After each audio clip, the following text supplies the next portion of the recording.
ከማሊ ግዳጃቸው ወደ ሀገራቸው እንዲመለሱ ከተደረጉት ወጣት መኮንኖች አንደኛው ትራኦሬ ነበር። ሻምበል ትራኦሬ በወታደሮች ስሙ እየታወቀ የመጣው ወደ ሰሜኑ የሀገሪቱ ክፍል ከአክራሪ ሙስሊሞች ጋር በተደረገው ጦርነት ነው። ጦርነቱ የከፋ ነበር። አክራሪዎቹ 40% የሚሆነውን የሀገሪቱን ክፍል ተቆጣጥረውታል። 60,000 ሕዝብ የሚኖርባትን ጃቦ ከተማን ለወራት ከበዋታል። ግድያው በየቀኑ ተፋፍሟል። መቶ አለቃ ትራኦሬ አንድ የሻምበል ጦር እያዘዘ ያሳየው የውጊያ ብቃትና ከወታደሮቹ ጋር ያለው ቅርበት በብዙዎቹ ዘማቾች ዘንድ አስተዋወቀው። የዘመቻ ዕቅድ በመንደፍና በፈጣን የጥቃት እንቅስቃሴውም በከፍተኛ አለቆቹ ዘንድም በአክብሮት እንዲታይ ረዳው።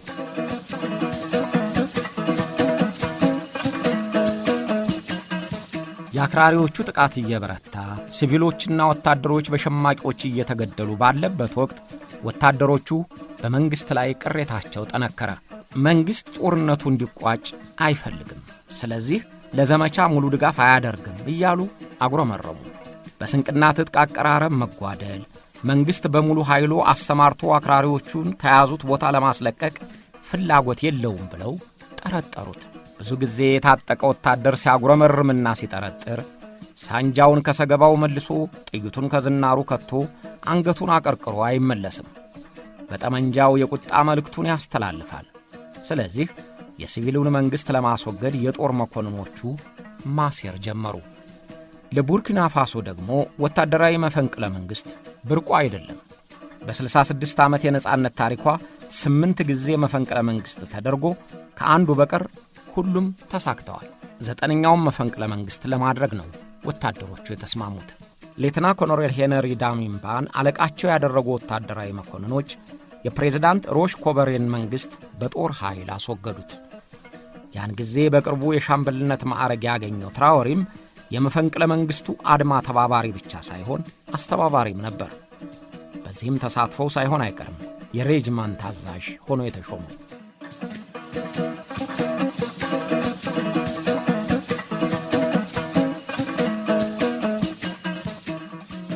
የ41 ዓመቱ ሌተና ኮሎኔል ሄነሪ ዳሚምባ የወታደራዊ ምክር ቤቱ መሪ ሆኖ የሀገሪቱን ፕሬዝዳንትነት ሥልጣን ያዘ።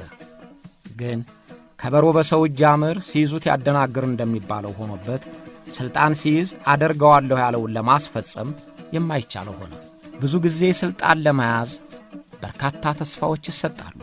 ነገር ግን ሥልጣኑ ሲገኝ ለመፈጸም የማያስችሉ ቋጥኝ የሚያካክሉ ችግሮች ይጋረጣሉ።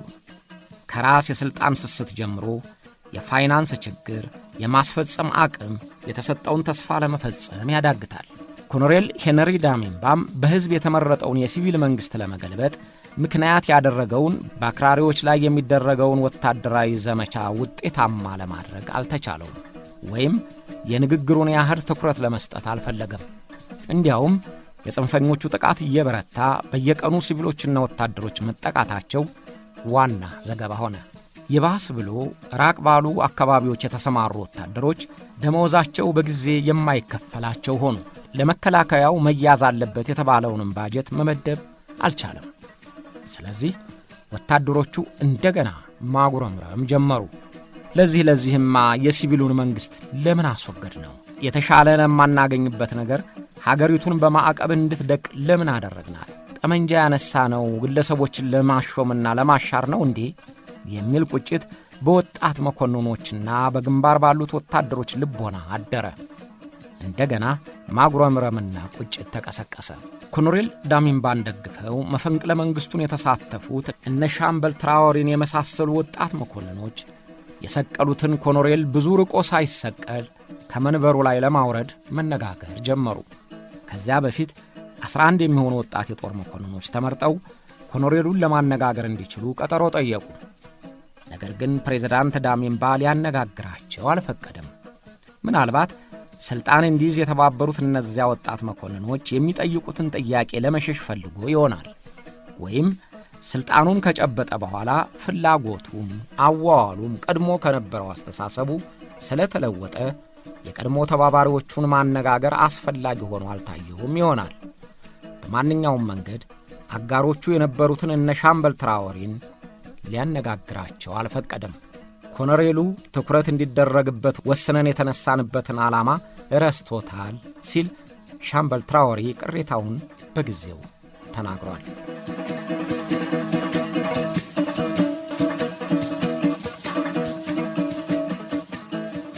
ወጣት መኮንኖቹ ለቡርኪና ፋሶ 10ኛ የሆነውን ወታደራዊ መፈንቅለ መንግሥት ተግባራዊ ለማድረግ ተንቀሳቀሱ።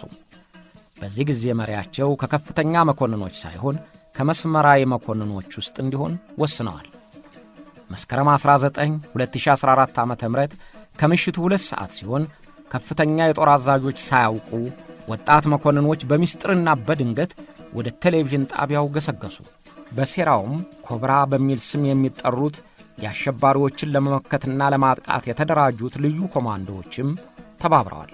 ወታደሮቹ የቴሌቪዥን ጣቢያውን ተቆጣጥረው ኮሎኔል ሄነሪ ዳሚምባ ከነካቢኔው ከስልጣን መወገዱን፣ የአርበኞች እንቅስቃሴ ለደህንነት ወታደራዊ ምክር ቤት መቋቋሙን፣ መሪውም ሻምበል ኢብራሂም ትራኦሬ መሆኑን አሳወቁ።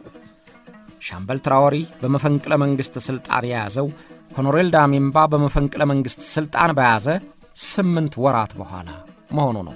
ኮሎኔል ዳሚምባ መፈንቅለ መንግሥቱ ሲካሄድ የት እንደነበር አልታወቀም። ከጥቂት ተኩስና 20 የሚሆኑ ሰዎች ከመሞታቸው በስተቀር የበረታ ትርምስና ግጭት ሳይፈጠር መኮንኖቹ ሥልጣኑን በእጃቸው አስገቡ። የኡጋዱጉ ከተማ ሕዝብም ለትራኦሬ ወታደራዊ መንግሥት ድጋፉን በሰልፍ አረጋገጠ። በድጋፍ ሰልፉ ላይ ሕዝቡ የሩሲያን ባንዲራ እያውለበለበ የፈረንሳይን ባንዲራ እየቀደደ ታየ። ይህ እርምጃ በራሱ ለሻምበል ትራኦሬ አቋም ድጋፍ መሆኑ ነው። በዚህ መንገድ በዓለም ካሉት መሪዎች በዕድሜ ትንሹ የተባለው ሻምበል ኢብራሂም ትራኦሬ የቡርኪና ፋሶን የፕሬዝዳንትነት ሥልጣን ጨበጠ።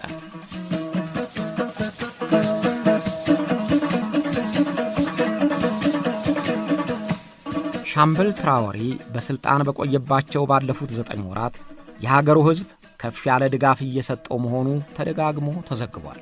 ዓላማውንና አነሳሱን ብርታቱንና ጥንካሬውን እናውቃለን የሚሉ ደጋፊዎቹም በሚያደርጉለት ቅስቀሳ አብዛኛው ሕዝብ ከጎኑ መሰለፉን በጥላቻ የምታየው ፈረንሳይ ውስጥ የሚታተሙ ጋዜጠኞች ጭምር እየጻፉ ነው። በእርግጥ ብዙ ጊዜ ወታደራዊ መፈንቅለ መንግሥት ሲደረግ ሕዝብ እያጨበጨበ መጨፈሩ በተደጋጋሚ ታይቷል።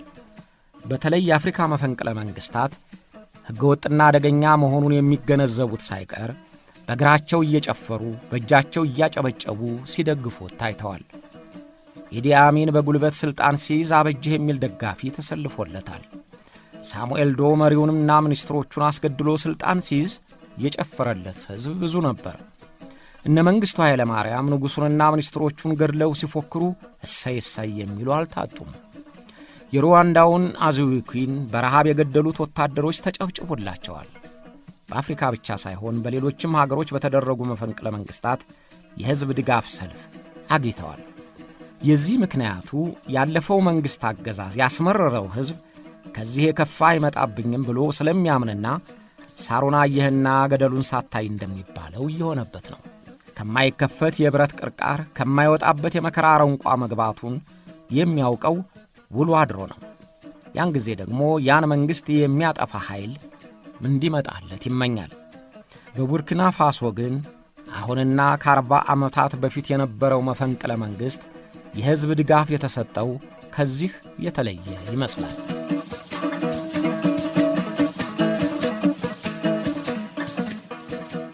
የቡርኪና ፋሶ ሕዝብ ለትራኦሬ ድጋፉን የሰጠው የተሳሰረ ዓላማ ስላላቸውና ያንን ዓላማ ያስፈጽምልናል ብለው ስላመኑበት ነው።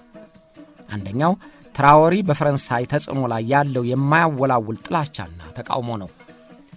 ፈረንሳይ ቅኝ ገዢዎቿ በነበሩት ምዕራብ አፍሪካውያን ዘንድ በብርቱ የምትነቀፍ ናት። ፈረንሳይ ዛሬም በቀድሞ ቅኝ ግዛቶቿ ላይ እንደ መዥገር ተጣብቃ የመጠመጠቻቸው መሆኑን ብዙዎቹን ያሳምማቸዋል። በውል አስራ በእጃዙር ቅኝ አገዛዝ ሀብታቸውን እንደምትቦጠቡጠው ስለሚያውቁ እንደ ተብከመከኑ ነው የሚኖሩት። የፈረንሳይን መራር ጫና ለመረዳት የማይፈልጉት ሥልጣን የያዙት መሪዎቻችን ብቻ ናቸው እያሉም ይጠሏቸዋል። የፈረንሳይን ጥቅም የሚነካ መሪ በሥልጣን ለመቆየት ብቻ ሳይሆን በሕይወት ለመቆየት እርግጠኛ ስለማይሆን ሥልጣን የያዙ መሪዎች የፈረንሳይ ደጅ ጠኝ ይሆናሉ። ፈረንሳይ ጥቅሟን የሚቃወሙትን አፍሪካውያን እያስወገደች የሚያደዘድዙላትን መሪዎች በጦር ኃይል ሳይቀር እየደገፈች መዝረፏን ትቀጥላለች። ይህንንም የቡርኪና ፋሶ ሕዝብ ባይኑ በብረቱ አይቷል። ተወዳጁ መሪያችን የሚሉት ሻምበል ቶማስ ሳንካራ ቡርኪና ፋሶ ለቡርኪና ፋሶ ሕዝብ በማለቱና የፈረንሳይ ጥገኝነትን በመቃወሙ የነበረውንም የግንኙነት ለማቋረጥ በመነሳቱ እነ ፈረንሳይና አሜሪካ ተባብረው ጓደኛውን አስከድተው እንዴት እንዳስወገዱት አይረሱትም። ስለዚህ በፈረንሳይ ላይ ያለው ጥላቻ የበረታ ነው። ሻምበል ትራኦሬ ይህንን የሕዝብ ስሜት አጥብቆ ይጋራል። በሥልጣን በቆየባቸው ጥቂት ወራት እንኳን ከፈረንሳይ ተጽዕኖ ለመላቀቅ ያለውን ቁርጠኝነት አሳይቷል። ሥልጣን በያዘ በአራተኛው ወር የአክራሪ ሙስሊሞችን እንቅስቃሴ ለመግታት በቡርኪና ፋሶ ሰፍሮ የነበረውን የፈረንሳይ ጦር እንዲወጣ አድርጓል። የፈረንሳይን በአፍሪካ ሀገሮች ላይ ያላትን ፖሊሲ ተቃውሞ እኩል የሚያስተያየን ግንኙነት ብቻ እንፈቅዳለን የሚል ማስጠንቀቂያ አዘል መመሪያ ሰጥቶ ፈረንሳይና አሜሪካን እንደ ጎን ውጋት እንደ ራስ ምታት ከሚያወት ሩሲያ ጋር ወዳጅ መሆኑን በይፋ አሳይቷል። ፒተርስበርግ ድረስ ሄዶ ከፕሬዝዳንት ቭላዲሚር ፑቲን ጋር መምከሩ፣ ፈረንሳይን የሚጎንጥ ንግግር ማድረጉ በምዕራባውያን ዘንድ ከንፈር የሚያስነክስበት ቢሆንም በሕዝቡ ዘንድ ግን ድጋፍ አሰባስቦለታል።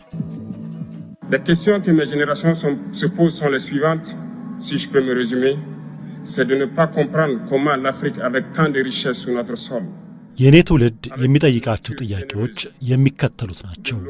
እጅግ የበረከተ ሀብትና የተፈጥሮ ጸጋ ያላት አፍሪካ፣ ውሃ፣ የፀሐይ ብርሃን እንደ ልቧ የምታገኘው አፍሪካ እንዴት ድሃ አህጉር እንደሆነች ለመረዳት ያስቸግራል።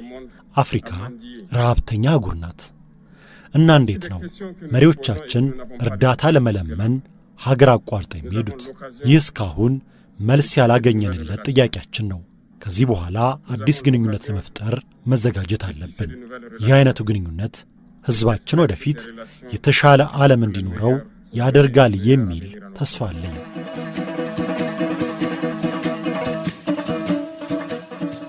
ሌላው ሕዝቡ እንዲደግፈው የሚያደርገው በጽንፈኛ ታጣቂ አክራሪ ሙስሊሞች ላይ ያለው አቋም ጠንካራ መሆኑ ነው። ትራኦሬ ቀዳሚው ነገር ቡርኪና ፋሶን ከአሸባሪዎች ማጽዳት መሆኑን መናገር ብቻ ሳይሆን በተግባር እያሳየ ነው። ለሥልጣን የበቃበት አንደኛው ምክንያት ይህ መሆኑን ያውቀዋልና ለመከላከያው ልዩ ትኩረት ሰጥቷል። ክፍተቱን ሞልቶ መከላከያውን አጠናክሮ 40 በመቶ የሀገሪቱን ክፍል በተቆጣጠሩት አክራሪዎች ላይ ውጤት ያለው እንቅስቃሴ እያሳየ ነው። በሌላ በኩል ጠመንጃ ለመያዝ የደረሰ ዜጋ ሁሉ ሀገሩን ለመከላከል የሚችል ሕዝባዊ ጦር እያደራጀ ነው። ሕዝባዊው ኃይል የነ ፈረንሳይ እርዳታ ሳያስፈልግ መብቱን ያስከብራል፣ አሸባሪዎችን ያስወግዳል ብሎ በጽኑ ያምናል። Pour ce qui concerne le Burkina Faso, aujourd'hui nous sommes confrontés depuis plus de 8 ans à la forme de manifestation la plus barbare, la plus violente. ቡርኪና ፋሶን በሚመለከት ባለፉት ጊዜያት ባርነትን እንድንሸከም መደረጉ ቀጥሏል። ሐዘን አይሰማንም፣ ማንም እንዲያዝንልንም አንጠይቅም። የቡርኪና ፋሶ ሕዝብ ሽብርተኝነትን ለመዋጋትና እድገቱን ለማፋጠን ወስኗል። ይህን ትግል በአሸናፊነት ለመወጣት 20 ሚሊዮን የሚሆነው ሕዝባችን በሽብር ላይ ጠመንጃ ያነሳል። ይህንን የሕዝብ እንቅስቃሴና መሰል ድርጊቶችን ኢምፔሪያሊስቶች መቃወማቸውን ስንሰማ እንደነቃለን። የሚያሳዝን ነው። በአውሮፓ ሕዝቦች አገራቸውን ለመጠበቅ ጠመንጃ ሲያነሱ አርበኞች ይባላሉ። አያቶቻችን አውሮፓን ለማዳን ዘምተዋል። ከፈቃዳቸው ውጪ በግድ ያደረጉት ነበር። ግን መሠረታዊ መብታቸውን መጠየቅ ሲጀምሩ ተረሸኑ። ይህ ጉዳያቸው አይደለም። እኛ ራሳችንን ለመጠበቅ ስንወስን ሚሊሻዎች ይሉናል። ግን ችግሩ ይህ አይደለም። ችግሩ ለሕዝባቸው እርባና ያለው ነገር ያልሰሩት የአፍሪካ መሪዎች ኢምፔሪያሊስቶች ሚሊሻዎች እያሉ ሲያናንቁን፣ የሰብአዊ መብት የሚጥሱ እያሉ ሲዘፍኑብን አብረው ተመሳሳይ ዘፈን መስፈናቸው ነው። አሳፋሪ ነው። እኛ የአፍሪካ መሪዎች ኢምፔሪያሊስቶች ክራራቸውን ባነሱ ቁጥር ለመደነስ የምንነሳ ቡችሎቻቸው መሆናችንን ማቆም አለብን። የቡርኪና ፋሶ አብዛኛው ሕዝብ የወደው የነበረውና አሁንም የሚያውቁት ጭምር በዝናው የሚያከብሩት የሻምበል ቶማስ ሳንካራ ተመሳሳይ ነው እያሉ ትራዎሬን ወደውታል። ትራዎሬ እንደ ቶማስ ሳንካራ ሁሉ በኢምፔሪያሊዝምና በእጃዙር ቅኝ አገዛዝ ላይ ያለው አቋም ተመሳሳይ መሆኑ ነገረ ሥራው ሁሉ እርሱ ከመወለዱ ጥቂት ዓመታት በፊት የነበረውን ሳንካራን ያስመስለዋል ይሉታል። እንዲያውም ሳንካራ እንደገና መጣ ማለት ጀምረዋል አሉ። ትራዎሬም ቢሆን የቶማስን ውርስ ለማስቀጠል የሚፈልግ መሆኑን በተለያዩ ድርጊቶቹ አሳይቷል። ብዙ ተመሳሳይነትም እንዳላቸው እየጠቀሱላቸው ያወዳድሯቸዋል። ሁለቱም የአፍሪካዊነት አቀንቃኞች ናቸው።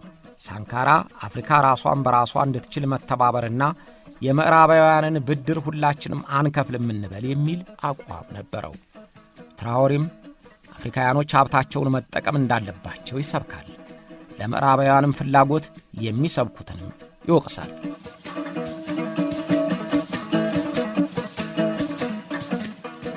ሳንካራና ትራዎሬ የተመረቁበት የጦር አካዳሚ ተመሳሳይ ሲሆን ሁለቱም በትምህርታቸው የማዕረግ ተመራቂ ናቸው። ሳንካራና ትራዎሬ ወደ ጦር አካዳሚ ሲገቡ ዕድሜያቸው 21 ሲሆን የመሪነቱን ሥልጣን ሲይዙ ሳንካራ በ33 ትራዎሬ በ34 ዓመት ዕድሜያቸው ነው። ሁለቱም የሀገር መሪ የሆኑት በሻምበልነት ማዕረግ ሳሉ ነው። ሥልጣን የያዙት በመፈንቅለ መንግሥት ሲሆን ሁለቱም መፈንቅለ መንግሥት ያካሄዱት የሲቪል መንግሥቱን በገለበጡት ወታደራዊ መሪዎች ላይ ነው። ሁለቱም ከፈረንሳይ ጋር ያላቸውን የጠበቀ ግንኙነት አላልተው ሳንካራ ወደ ኪዩባ፣ ትራዎሬ ወደ ሩሲያ ፊታቸውን አዙረዋል። ሁለቱም መድረክ ሲይዙ ሌላው እንዲያዳምጣቸውና እንዲያምናቸው ለማድረግ የሚችሉ አንደበተ ርቱዕ ናቸው ይሏቸዋል። ሁለቱም አለባበሳቸው ተመሳሳይ ነው። ሳንካራ ሁልጊዜ በሚባል ደረጃ የሚለብሰው ወታደራዊ የደንብ ልብሱን ከቀይ መለዮ ጋር ነው። ትራዎሬም ሥልጣን ከያዘ ጀምሮ የታየው ወታደራዊ የደንብ ልብሱን ለብሶ ቀይ ኮፍያውን ደፍቶ ነው። ሁለቱም በቀኝ ጎናቸው ሽጉጥ ያገነድራሉ። እንዲያውም ትራዎሬ በመጀመሪያዎቹ የሥልጣን ቀናቶቹ ጥይት የማያስገባ ሴደርያ በላዩም ላይ 2 የመገናኛ ሬዲዮኖችና የጥይት ካርታ ሰድሮ ታይቷል። እያደር ግን ጥይቱንና መገናኛውን በደረቱ ላይ መሸከሙን ትቶታል። በእነዚህ ሁሉ ምክንያቶች ትራዎሬ የሳንካራ አምሳያ ሆኖልናል እያሉ ደጋፊዎቹ ደስታቸውን ይገልጻሉ። መቼም እንደ ቶማስ ሳንካራ ከሞተ በኋላም በሕዝቦቹ ልቦና በፍቅር ተቀርጾ የኖረ መሪ ማግኘት ያስቸግራል ወይም ያከራክራል። የቡርኪና ፋሶ ሕዝብ ገዳዮቹ ሥልጣን በያዙበት ጊዜ እንኳ በሳንካራ ሞት እምባውን በድብቅ እያፈሰሰ አዘነለት እንጂ እንኳን ሞተልን ብሎ የድጋፍ ሰልፍ የወጣ ዜጋ አልታየም። ስለዚህ አሁን ትራዎሬ የሳንካራን አስተሳሰብ አግዝፎ ሲነሳ ቶማስ መጣልን እያሉ በስስት ያውታል። በእርግጥ የተባለውን ሆኖ መገኘት የሻምበል ትራዎሬ ፈንታ ነው።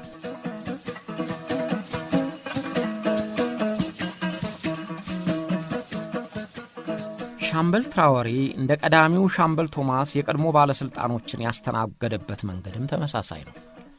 ቶማስ ሳንካራ ከሥልጣን ያስወገዳቸውን ሚኒስትሮችና ከፍተኛ ሹማምንት በጊዜው ጨካኝ ወታደራዊ መሪዎች ያደርጉት እንደነበረው ልግደላችሁ፣ ልሰራችሁ፣ ላሰቃያችሁ አላለም። ለጤንነታችሁ ይበጃችኋል ብሎ ስታዲየም ውስጥ አስገብቶ ስፖርት ስሩ ነበር ያላቸው። ሻምበል ትራዎሬም ኮሎኔል ዳሚምባንና ባለሥልጣኖቹን ታሰሩ፣ ተገረፉ አላለም። ሥልጣኑን ይዞ እንኳን ከዳሚምባ ጋር እንደራደር ብሎ በሽምግልና በሰላም ተለያይተዋል። በስምምነቱ ኮሎኔሉ እንዳይጠየቅና በፈለገበት እንዲኖር፣ ባለሥልጣኖቹ እንዳይነኩ፣ ጀምሯቸው የነበሩ ሥራዎችን እንዲጠናቀቁ ተሰናባቹ ፕሬዝዳንት ያቀረበውን ጥያቄ ተቀብሎ ነገሩ በሰላም አልቋል። አሁን ኮሎኔል ዳሚምባ እንደ ፈቃዱ በቶጎ የሚኖር ሆኗል።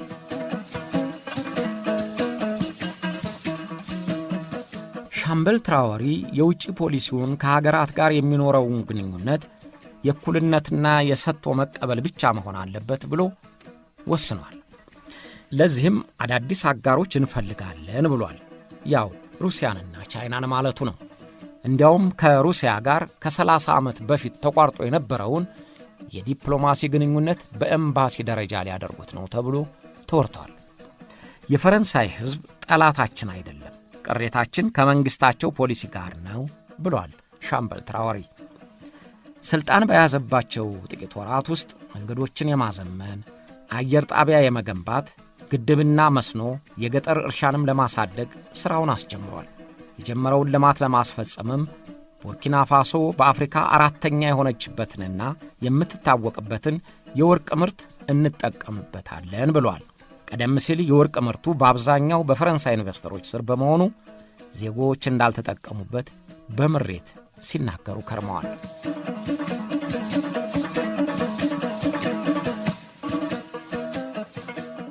በመፈንቅለ መንግሥት ወታደሮች ሥልጣን መያዛቸው ምዕራባውያንን በተለይም ፈረንሳይን እጅግ ያሳሰባቸው የያዙት ጠጣር አቋም ነው። አፍሪካ ለአፍሪካውያን የእጅ አዙር ቅኝ አገዛዝ ይብቃ የሚሉት መፈክሮቻቸው ለነ ፈረንሳይ ጤና የሰጧቸው አይመስልም።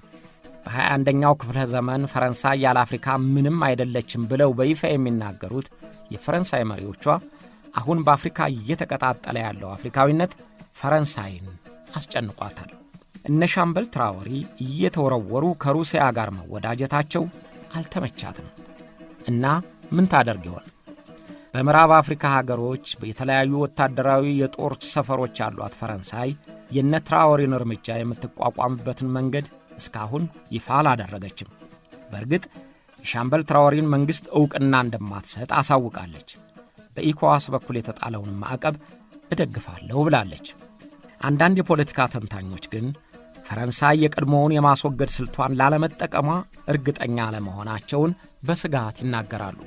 እናም የሻምበል ትራወሪን እንቅስቃሴ የሚገታ ወጥመድ እንዴት እንደምታዘጋጅ እያሰላሰለች ይሆናል ብለው ይጠረጥሯታል። በተቃውሞና በማዕቀብ የጀመረችውን ተቃውሞ ወደ ማስወገድ እርምጃ ልታሳድገው ትችላለች የሚል ጥርጣሬም አጎንቁሏል።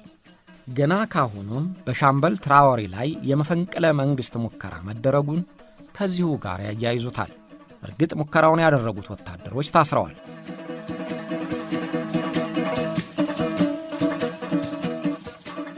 ወደፊትስ ምዕራባውያንና ፈረንሳይ ትራወሪን የማስወገድ እርምጃ ይወስዱ ይሆን?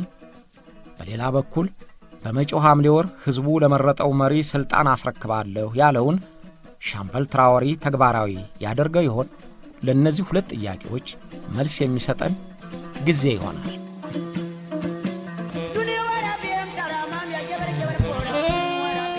አብራችሁን ስለቆያችሁ እናመሰግናለን።